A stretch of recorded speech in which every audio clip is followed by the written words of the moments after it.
নমস্কার, এসকেআর online YouTube চ্যানেলে তোমাদের প্রত্যেককে স্বাগত। যারা মাধ্যমিক পাস করেছো, সরকারি চাকরি খুঁজছো এই রাজ্য থেকে একটি নতুন নিয়োগের বিজ্ঞপ্তি প্রকাশিত হলো পুরোপুরি সরকারি পদে, যেখানে এমটিএস অর্থাৎ মাল্টিটাস্কিং স্টাফ পদে নিয়োগ করা হচ্ছে। শুধুমাত্র মাধ্যমিক পাস প্রার্থী মেল ফিমেল প্রত্যেকে আবেদনের যোগ্য। তো এখানে জানিয়ে দিচ্ছি, এখানে তোমাদের অফলাইনের মাধ্যমে অ্যাপ্লাই করতে হবে।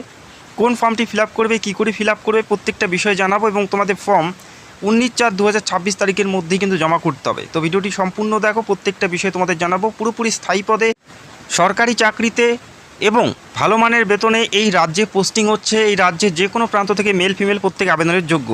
তো প্রথমে দেখে নিচ্ছি সিলেকশন প্রসেস কী বলা আছে, এখানে নিয়োগ প্রক্রিয়া কয়টি ধাপে হবে এবং কি কি ধাপ রয়েছে A to Z দেখে নিচ্ছি। দেখো, দুটি পদের ক্ষেত্রে তোমাদের রিটেন এক্সাম তোমাদের দিতে হবে, সেটা অবশ্যই সিবিটি অর্থাৎ কম্পিউটার বেসড তোমাদের পরীক্ষা দিতে হবে। MCQ টাইপের পরীক্ষা হবে। মাধ্যমিক লেভেলের প্রশ্নপত্র থাকবে। মাধ্যমিক লেভেলের প্রশ্নপত্র থাকবে এমটিএস পদে, যেখানে এমটিএস জেনারেল পদে নিয়োগ করা হচ্ছে। যেখানে তোমরা দেখতে পারবে নিউমেরিক্যাল এবিলিটি থেকে 15টি প্রশ্ন, রিজনিং, জেনারেল অ্যাওয়ারনেস, এই সমস্ত বিষয় থেকে তোমাদের পরীক্ষা হবে, যেখানে 50-এর মধ্যে পরীক্ষা থাকবে। এবং অ্যাসিস্ট্যান্ট পদের ক্ষেত্রে তোমরা দেখো, অ্যাসিস্ট্যান্ট পদের ক্ষেত্রে 100-র মধ্যে পরীক্ষা থাকবে, যেখানে 50 পরীক্ষা এবং আর 50 থাকবে স্কিল টেস্টের জন্য। তো এটা হচ্ছে অ্যাসিস্ট্যান্ট পদের ক্ষেত্রে। এবং এমটিএস পদে কোনো স্কিল টেস্ট আর কোনো কিছু কিন্তু উল্লেখ করা নেই, শুধুমাত্র পরীক্ষা দিয়ে কিন্তু সরাসরি নিয়োগ করা হচ্ছে এমটিএস পদে।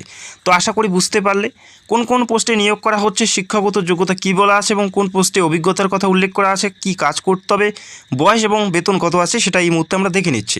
দেখো, প্রথম যে পোস্ট, যেটা পোস্টে আশা করি কম বেশি প্রত্যেকে অ্যাপ্লাই করতে পারো, সেটা হচ্ছে MTS general. MTS general group C পোস্টে নিয়োগ করা হচ্ছে, যেখানে সিম্পল মাধ্যমিক পাস, আর কোনো শিক্ষাগত যোগ্যতার প্রয়োজন নেই, আর কোনো ধরনের শিক্ষাগত যোগ্যতা বা পার্সেন্টেজের কিন্তু উল্লেখ করা নেই, এবং কোনো ধরনের এক্সপিরিয়েন্স কিন্তু চাওয়া হয়নি। এখানে এক্সপিরিয়েন্সের জায়গায় তোমরা দেখতে পারবে না, অর্থাৎ কোনো এক্সপিরিয়েন্স চাওয়া হয়নি, শুধুমাত্র মাধ্যমিক পাস থাকলেই তোমরা এই গুরুত্বপূর্ণ পোস্টে অ্যাপ্লাই করতে পারো। অত্যন্ত গুরুত্বপূর্ণ পোস্ট। এবং এই পোস্টের বেতন দেখো, 7 CPC অনুযায়ী বেতন থাকবে 18,000 থেকে 56,000 টাকা পর্যন্ত বেতন, অর্থাৎ 18 থেকে 56 পর্যন্ত বেতন তোমাদের হবে। তবে প্রথম মাস থেকে তোমরা সরকারি প্রত্যেকটা সুযোগ সুবিধা মিলে তোমরা প্রথম মাস থেকে 30-এর কাছাকাছি কিন্তু তোমরা বেতন পেয়ে যাবে। তো আশা করি বুঝতে পারলে। এই এমটিএস পদের ক্ষেত্রে দেখো, যে কাজগুলো করতে হবে সেটাও আমি তোমাদের দেখিয়ে দিচ্ছি। এখানে দেখো, যেহেতু এমটিএস অর্থাৎ মাল্টিটাস্কিং স্টাফ পদে নিয়োগ করা হচ্ছে, অফিসিয়াল প্রত্যেকটা কাজ তোমাদের করতে হবে। অফিসিয়াল তোমাদের প্রত্যেকটা কাজ করতে হবে। ফিজিক্যালি মেনটেন্স তোমাদের করতে হবে। পাশাপাশি ফাইল কেয়ারিং, বিভিন্ন পেপারস তোমাদের ক্যারিং করতে হচ্ছে, বা বিভিন্ন রেকর্ডগুলো তোমাদের ইনপুট করতে হবে। তো এই ধরনের কাজগুলো থাকে। আশা করি কম বেশি তোমরা প্রায় প্রত্যেকেই জানোই যে এমটিএস পদে কী কাজ হয়, সেই সমস্ত কাজ অফিসিয়াল কাজগুলো করতে হবে। এবং এই পদের ক্ষেত্রে দেখো, যেটা বয়স বলা আছে, এখানে অ্যাপ্লাই করার জন্য বয়স থাকতে হচ্ছে 18 থেকে 25-এর মধ্যে। যারা জেনারেল প্রার্থী মিনিমাম 18 এবং ম্যাক্সিমাম 25-এর মধ্যে থাকতে হবে যারা জেনারেল, যেটা 15/5/2026 অনুযায়ী কিন্তু তোমাদের বয়সটি ক্যালকুলেট করা হবে। তো আশা করি বুঝতে পারলে। যাদের ডেট অফ বার্থ 15ই মে 2008 থেকে 15ই মে 2001-এর মধ্যে, তারা কিন্তু প্রত্যেকে এখানে অ্যাপ্লাই করতে পারে যারা জেনারেল। পাশাপাশি যারা SC ST OBC প্রার্থী, তারা কিন্তু প্রত্যেকেই বয়সের ছাড় পাবে। 18 থেকে 25-এর মধ্যে বয়স থাকতে হবে এবং ডেট অফ বার্থগুলো মেনশন করা আছে। 15/5/2026 অনুযায়ী তোমাদের বয়সটি ক্যালকুলেট করা হচ্ছে। যারা SC ST প্রার্থী, তারা 30 পর্যন্ত এখানে অ্যাপ্লাই করতে পারে। পাশাপাশি যারা ওবিসি প্রার্থী, তারা 28 পর্যন্ত এখানে অ্যাপ্লাই করতে পারো। এরপরের পোস্ট দেখো, অ্যাসিস্ট্যান্ট গ্রুপ বি পদে নিয়োগ করা হচ্ছে। এখানে অ্যাপ্লাই করার জন্য ব্যাচেলার ডিগ্রি তোমাদের থাকতে হবে। ব্যাচেলার গ্র্যাজুয়েশন থাকতে হচ্ছে, কোনো পার্সেন্টেজের ব্যাপার নেই। তবে এই পদে নির্দিষ্ট ট্রেডে কাজের অভিজ্ঞতা তোমাদের থাকতে হবে, গ্র্যাজুয়েশন থাকতে হবে, কাজের অভিজ্ঞতা থাকতে হবে, পাশাপাশি কম্পিউটার নলেজ তোমাদের থাকতে হবে। তবেই কিন্তু এই পোস্টে গিয়ে তোমরা অ্যাপ্লাই করতে পারো। যদি যোগ্যতা থাকে সেক্ষেত্রে অ্যাপ্লাই করতে পারো। অত্যন্ত গুরুত্বপূর্ণ পোস্ট, যেখানে 18 থেকে 30 বছর বলা আছে এবং SC ST OBC প্রত্যেকে বয়সের ছাড় পাবে। যারা জেনারেল 18 থেকে 30, এখানে বেতন 44,900 থেকে 1 লক্ষ টাকা পর্যন্ত কিন্তু বেতন। তো যারা যোগ্য অ্যাপ্লাই করতে পারো। যদি তোমাদের যোগ্যতা মাধ্যমিক পাস থাকে সেক্ষেত্রে তোমরা এমটিএস পোস্টে অ্যাপ্লাই করতে পারো। এই পোস্টে আশা করি কম বেশি প্রত্যেকে আবেদন করতে পারবে। এই নোটিশ প্রকাশিত হয়ে 30টা দিন তোমাদের আবেদন করার জন্য সময় দেওয়া হয়েছে। তো আবেদন চলবে 19শে এপ্রিল পর্যন্ত। তো এই তারিখের মধ্যেই তোমাদের অ্যাপ্লিকেশন ফর্মটি নির্দিষ্ট স্থানে জমা করতে হবে। তো আশা করি বুঝতে পারলে কোন ফর্মটি ফিল আপ করবে, কী করে ফিল আপ করবে এবং কোন ঠিকানায় পাঠাতে হবে এবং অ্যাপ্লিকেশন ফি কত দিতে হবে, প্রত্যেকটা বিষয় জানাবো। এবং পরবর্তীতে পরীক্ষা কত তারিখে হবে প্রত্যেকটা বিষয় এদের অফিসিয়াল সাইটে কিন্তু নোটিশের মাধ্যমে জানানো হবে। তো আশা করি বুঝতে পারলে। এরপরে দেখে নিচ্ছি আর কী বলা আছে এই নোটিশে। রাজ্যের যে কোনো প্রান্ত থেকে মেল ফিমেল প্রত্যেকে অ্যাপ্লাই করতে পারো। আর অবশ্যই তোমাদের জেলার নামগুলো কমেন্ট করবে এবং চ্যানেলে যারা নতুন দর্শক চ্যানেলটাকে সাবস্ক্রাইব করে রাখবে। অনস্ক্রিন যে ফর্মটি দেখতে পাচ্ছ এই ফর্মটি তোমাদের ফিল আপ করতে হবে, যেটা লিঙ্ক তোমরা ভিডিও নিচে পাবে, সেখান থেকে সরাসরি ডাউনলোড করে প্রিন্ট আউট করে ফিল আপ করে জমা করবে। ঠিক আছে, তো দেখো এখানে দেখো পোস্ট অ্যাপ্লাই ফর, কোন পোস্টে অ্যাপ্লাই করছো সেটা কিন্তু প্রথমে তোমাদের উল্লেখ করতে হবে। অ্যাসিস্ট্যান্ট অথবা তোমাদের এমটিএস যে পোস্টে অ্যাপ্লাই করছো সেই পোস্টের নাম এখানে প্রথমে কিন্তু উল্লেখ করতে হচ্ছে। তারপরের কলামে দেখো এখানে প্রার্থীর নাম উল্লেখ করতে হবে, প্রার্থীর পুরো নাম উল্লেখ করতে হবে, সেটা অবশ্যই ক্যাপিটাল লেটারে উল্লেখ করতে হবে। বোঝা গেল? পোস্টের নাম এবং নিজের নাম উল্লেখ করবে, তারপরে ডেট অফ বার্থ মেনশন করবে DDMMYYYY ফরম্যাটে। ঠিক আছে, এরপরে এই বক্সে তোমাদের একটি ফটো এখানে অ্যাটাচ করে নিতে হবে, রিসেন্ট তোলা পাসপোর্ট সাইজের ছবি কালার এখানে অ্যাটাচ করে নিতে হবে এবং তোমাদের বয়সটি উল্লেখ করতে হবে। 15/5/2026 অনুযায়ী তোমাদের বয়স কত বছর কত মাস সেটা উল্লেখ করে দেবে।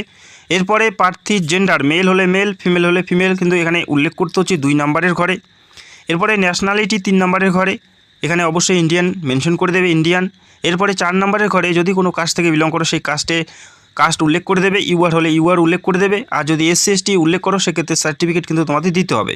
ফাদার্স নেম এবং যে সকল প্রার্থী মহিলা প্রার্থী অ্যাপ্লাই করবে যারা বিবাহিতা তাদের ক্ষেত্রে হাজব্যান্ড নেম এখানে উল্লেখ করতে হবে।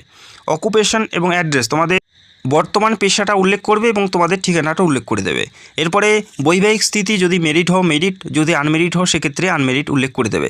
এবং 7 নম্বরের ঘরে দেখো এখানে আধার কার্ড অথবা প্যান কার্ডের নাম্বার চাওয়া হয়েছে, যদি আধার কার্ড নাম্বার এখানে মেনশন করো সেক্ষেত্রে আধারের এখানে টিকমার্ক করতে হবে, যদি প্যান কার্ড উল্লেখ করো সেক্ষেত্রে প্যান কার্ডের জায়গায় কিন্তু তোমাদের টিকমার্ক করতে হচ্ছে।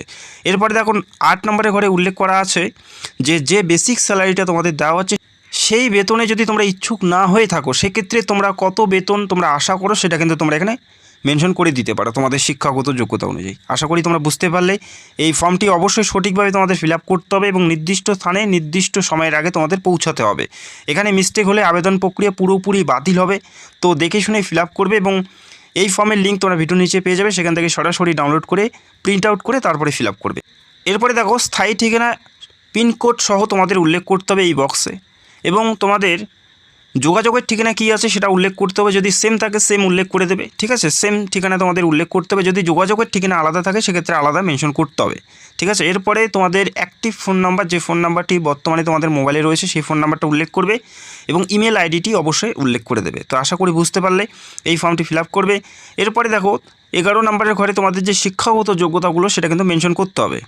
এরপরে দেখো মাধ্যমিক পাস যারা করেছো, মাধ্যমিক পাশে যারা অ্যাপ্লাই করবে, দেখো কোন বোর্ড থেকে পাস করেছো, কত সালে জয়েন করেছো এবং কত সালে তোমরা মাধ্যমিক পাস করেছো সেটা উল্লেখ করতে হবে। মেন সাবজেক্ট কী ছিল বা কী সাবজেক্ট নিয়ে তোমরা মাধ্যমিক পাস করেছো সেটা উল্লেখ করবে এবং পার্সেন্টেজ কত আছে সেটা কিন্তু প্রত্যেকটা বিষয় এখানে উল্লেখ করতে হবে। যাদের শুধুমাত্র মাধ্যমিক রয়েছে তারা শুধুমাত্র মাধ্যমিক ফিল আপ করে দেবে এবং যাদের উচ্চ মাধ্যমিক আছে বা যারা গ্র্যাজুয়েশন করে অ্যাপ্লাই করবে তাদের ক্ষেত্রে উচ্চ মাধ্যমিকটাও কিন্তু ফিল আপ করতে হবে। যদি থাকে সেক্ষেত্রে, না থাকলে করার কিন্তু প্রয়োজন থাকছে না। পাশাপাশি সিগনেচার নিচে একটি সিগনেচার করে তারপরে প্রত্যেকটা ডকুমেন্টগুলো অ্যাটাচ করে নির্দিষ্ট ঠিকানায় পাঠাতে হবে। যে ফটোটি তোমরা লাগিয়ে নেবে অ্যাপ্লিকেশন ফর্মের উপর সেই ফটোতে অবশ্যই সেলফ অ্যাটেস্টেড থাকতে হবে এবং প্রত্যেকটা ডকুমেন্ট তোমাদের শিক্ষাগত যোগ্যতা সার্টিফিকেট, মার্কশিট এবং সার্টিফিকেট, কাস্ট সার্টিফিকেট যদি থাকে সেক্ষেত্রে আধার কার্ড, প্যান কার্ড যে সমস্ত ডকুমেন্টগুলো আছে প্রত্যেকটাই জেরক্স করে সেলফ অ্যাটেস্টেড করে সেই ফর্মের সাথে অ্যাটাচ করে তোমাদের বাই পোস্টে পাঠাতে হবে। কোন ঠিকানায় পাঠাতে হবে দেখে নাও। যে ঠিকানায় তোমাদের পাঠাতে হবে Indian association for the cultivation of science 2A and B রাজা SC মৌলিক রোড কলকাতা 7,32,000 এই নির্দিষ্ট ঠিকানায় নির্দিষ্ট তারিখের আগে তোমাদের ফর্মটি পাঠিয়ে দিতে হবে। বোঝা গেল? 19 তারিখের আগে তোমাদের পাঠিয়ে দিতে হবে। তো যারা অ্যাপ্লাই করতে চাও করতে পারো, অতি সত্বর তোমরা অ্যাপ্লাই করতে পারো। অত্যন্ত গুরুত্বপূর্ণ একটি নিয়োগ, MTS সরকারি পদে নিয়োগ করা হচ্ছে। লিঙ্ক তোমরা ভিডিও নিচে পেয়ে যাবে, সেখান থেকে সরাসরি অ্যাপ্লিকেশন ফর্মটি ডাউনলোড করবে, ফিল আপ করে তারপরে তোমরা একটি ডাক খামের ভিতরে ঢুকিয়ে নির্দিষ্ট ঠিকানায় পাঠিয়ে দিতে হবে। এবং অ্যাপ্লাই করার জন্য দেখো এখানে অ্যাপ্লিকেশন ফি কিন্তু অনেকটাই নেওয়া হচ্ছে। SC/ST এবং ফিমেল যে কোনো ক্যাটাগরি থেকে অ্যাপ্লাই করতে পারো 500 টাকা এবং অল আদার্স যারা রয়েছে SC/ST বাদে যারা UR এবং OBC মেল প্রার্থী তাদের 1000 টাকা অ্যাপ্লিকেশন ফি কিন্তু নেওয়া হচ্ছে। যদি তোমাদের সামর্থ্য থাকে অ্যাপ্লাই করতে পারো, এখানে কিন্তু অনেক কম্পিটিশন কম আছে, চাইলে অ্যাপ্লাই করতে পারো। এবং অ্যাপ্লিকেশন ফিটি জমা করতে হচ্ছে কী করে? অ্যাপ্লিকেশন ফিটি তোমাদের স্টেট ব্যাঙ্ক অফ ইন্ডিয়া থেকে ডিমান্ড ড্রাফট তোমাদের কাটতে হবে, সেই রিসিভ কপিটি সেই অ্যাপ্লিকেশনের ফর্মের সাথে তোমাদের জমা করতে হবে। তো আশা করি বুঝতে পারলে। প্রত্যেকটা লিঙ্ক তোমরা ভিডিও নিচে পাবে, এদের অফিসিয়াল সাইটের লিঙ্ক এবং অ্যাপ্লিকেশন ফর্মের লিঙ্কও তোমরা পাবে, সেখান থেকে সরাসরি ডাউনলোড করে অ্যাপ্লাই করে দিতে পারো। যদি কোনো প্রশ্ন থাকে কমেন্ট করো এবং চ্যানেলে নতুন হলে চ্যানেলটাকে সাবস্ক্রাইব করে রাখবে। রাজ্য তথা সারা ভারতের সমস্ত চাকরির আপডেট এই চ্যানেলে নিয়মিত দেওয়া হয়। তো ভিডিওটি দেখার জন্য অসংখ্য ধন্যবাদ। চ্যানেলটাকে সাবস্ক্রাইব করে রাখবে। Thank you so much.